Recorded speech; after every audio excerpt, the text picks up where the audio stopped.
À une époque d'interdictions et de tensions, où la messe traditionnelle semble de plus en plus marginalisée, le pape Léon XIV a posé un geste plein de sens qui a suscité l'espoir parmi les fidèles les plus attentifs. Un acte qui se passe d'explication, mais qui bouleverse et nous fait réfléchir à ce que signifie vraiment célébrer devant Dieu.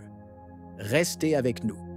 Le 15 juillet 2025, en la fête de Saint Bonaventure, dans la chapelle de la caserne des Carabiniers à Castel Gandolfo, le pape Léon, pour la première fois en tant que souverain pontife, a célébré publiquement la Sainte Messe ad Orientem, face à l'autel et non au peuple. Si vous appréciez notre service de sensibilisation et croyez aux valeurs de vérité et de transparence, achetez un Super Merci. Chaque contenu requiert engagement, étude et dévouement, et notre travail est entièrement autofinancé. Votre soutien nous aide à poursuivre cette mission. Merci infiniment. Une décision qui ne surprend pas ceux qui connaissent sa sensibilité, mais qui surprend par la force avec laquelle elle a été offerte au monde, sans explication ni médiation.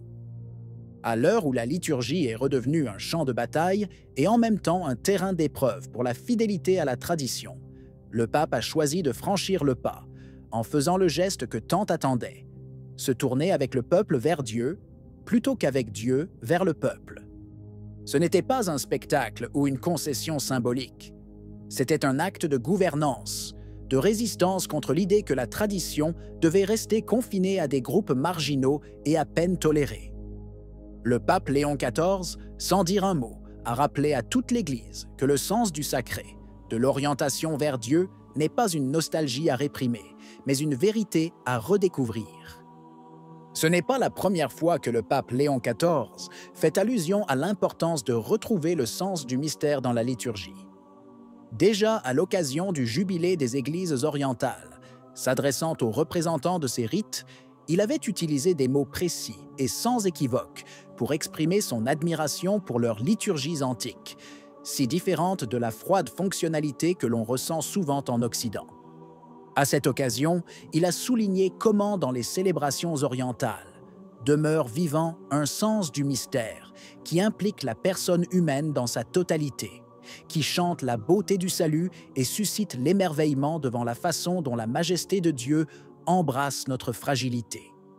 Il est même allé jusqu'à dire que il est d'une importance vitale de préserver ces traditions sans les diluer, afin qu'elles ne soient pas corrompues par la mentalité du consumérisme et de l'utilitarisme.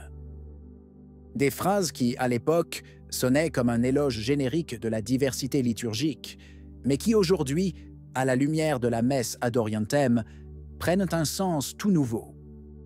Pour le pape, les liturgies orientales préservent quelque chose que le catholicisme latin risque de perdre, la capacité de conduire l'homme à Dieu sans transformer l'autel en scène et la messe en spectacle.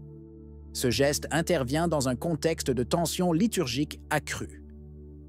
Ces dernières années, la messe traditionnelle en latin a été soumise à des restrictions de plus en plus sévères, les évêques s'appuyant sur la traditionis custode, imposant des restrictions même lorsque la participation était animée et ordonnée. Les célébrations ad Orientem, bien que jamais formellement interdites et possibles aussi bien dans la forme traditionnelle que dans le missel de Paul VI, ont souvent été découragées ou interdites au niveau local, invoquant une certaine unité, comprise comme une uniformité forcée.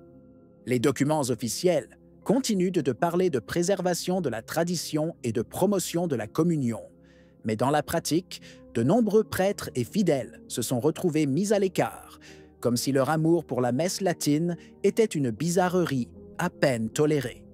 Certains évêques ont même émis des circulaires interdisant les célébrations face à l'autel, même dans la forme ordinaire du rite romain, malgré les rubriques du missel de Paul VI qui prévoient clairement cette option comme légitime. Mais que signifie réellement célébrer ad Orientem? Il s'agit de démontrer clairement que la messe s'adresse à Dieu et non à l'Assemblée. Ce n'est pas simplement une manière d'être, mais un acte qui oriente l'attention et le cœur de tous dans la même direction. Le prêtre se place du même côté que les fidèles, conduit la prière sans se placer au centre et regarde avec la communauté vers le mystère qui s'accomplit sur l'autel. Célébrer Ad Orientem permet de faire comprendre que la liturgie n'est pas un dialogue entre le célébrant et les participants, mais une action commune et chorale qui tend vers le haut.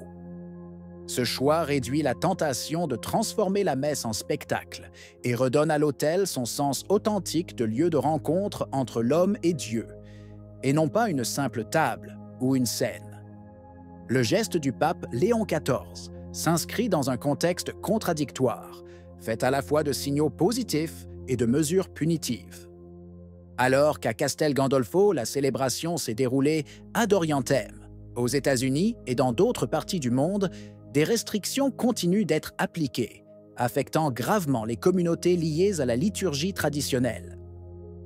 Les paroisses qui avaient autrefois des communautés florissantes autour de la messe latine ont été démembrées, les horaires réduits au minimum et les fidèles contraints de chercher des endroits éloignés et souvent improvisés pour continuer à assister à la messe qu'ils considèrent comme la leur. Le cardinal Gerhard Ludwig Müller a évoqué cette situation dans une interview accordée à l'Associated Press, qualifiant la lutte contre la messe latine de « insensée ». Selon Müller, l'énergie dépensée à combattre les fidèles liés à la tradition non seulement ne parvient pas à apporter l'unité, mais crée des divisions inutiles et nuit à l'Église. Ces paroles ont résonné comme une position claire contre ce qu'il a défini comme une controverse superflue, une fureur qui n'a aucune justification pastorale ou doctrinale. C'est dans ce contexte qu'a été lancée une pétition LifeSite News, lancée avant la messe de Castel Gandolfo, demandant la révocation de Traditionis Custode et la fin des restrictions imposées aux célébrations traditionnelles. À ce jour, elle compte des dizaines de milliers de signatures et continue de circuler parmi les fidèles comme une expression pacifique mais décisive de dissidence et une demande d'être entendue. Parallèlement à la pétition, de nombreuses personnes ont choisi d'écrire directement au pape et au dicaster pour le culte divin, en envoyant des lettres, souvent manuscrites, racontant leurs histoires et leurs perplexités. Ils viennent de familles, de paroisses entières, de groupes de fidèles et de catholiques individuels qui demandent à ne pas être traités comme un problème à éliminer, mais comme une partie vivante de l'Église. Au milieu des interdits et des décrets, cette voix continue de se faire entendre. Une voix qui appelle à moins craindre la tradition et à plus de courage pour reconnaître que précisément là où le prêtre et les fidèles regardent ensemble vers Dieu, se trouve la racine de la communion et de l'espérance. Qu'en pensez-vous? Si vous avez aimé la vidéo, laissez un commentaire. Amen. Que Dieu vous bénisse.